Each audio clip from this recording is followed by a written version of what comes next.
একটি মধ্যবিত্ত পরিবারের ছোট ছেলে আয়ান সে তার বাবার সাথে কোরবানির জন্য একটি সাদা রঙের গরু কিনে আনে।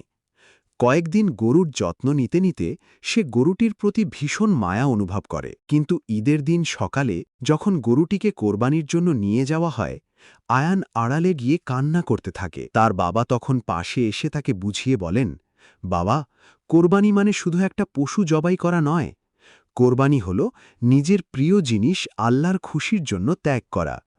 আর এই ত্যাগের সবচেয়ে বড় সার্থকতা হল এই মাংসের ভাগ তাদের দেওয়া যারা সারা বছর ভালো একবেলা খাবারের অপেক্ষায় থাকে।